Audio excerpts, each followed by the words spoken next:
आज हम आपको एक ऐसी शख्सियत से मुतारिफ करवाने जा रहे हैं जिन्होंने आसाम के जंगलात, परिंदों और हयाताती तनू को अपनी ज़िंदगी का मकसद बना लिया।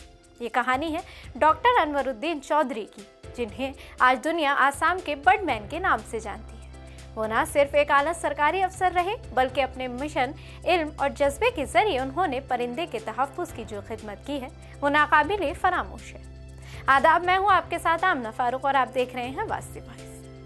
डॉक्टर अनवरुद्दीन चौधरी शुमाल मशरिक हिंदुस्तान में परिंदों पर किताबें लिखने वाले आसाम के पहले मुसन्निफ हैं।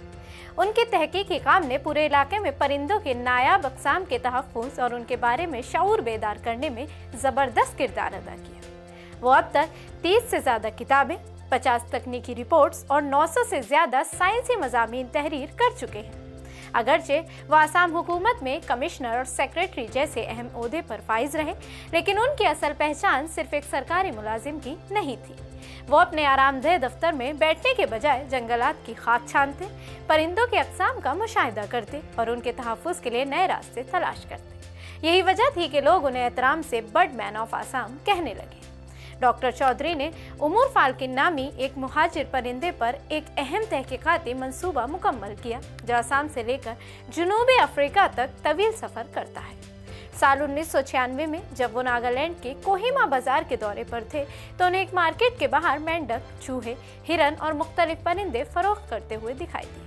वो ये देखकर हैरान रह गए। चनांचे उन्होंने एक मकामी NGO peoples group of Nagaland से रब्ता किया और हक्काम को अफ़ज़ाइश नज़र के मौसम में जंगली जानवरों की फ़रोख्त पर पाबंदी लगाने पर कायल किया।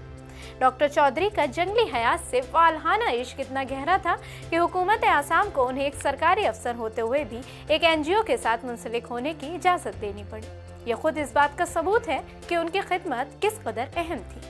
आज जब डॉक्टर अनवरुद्दीन चौधरी 67 बरस के हो चुके हैं, उनका अज़्म, मोहब्बत और तहफ़्फ़ुज़ कुदरत का जज्बा नई नस्लों के लिए मशअल ले रहा है। वो इस बात का जीता जागता सबूत है कि एक फ़र्द अगर चाहे तो इल्म, जुनून और इखलास के साथ कुदरती माहौल में तब्दीली ला सकता है।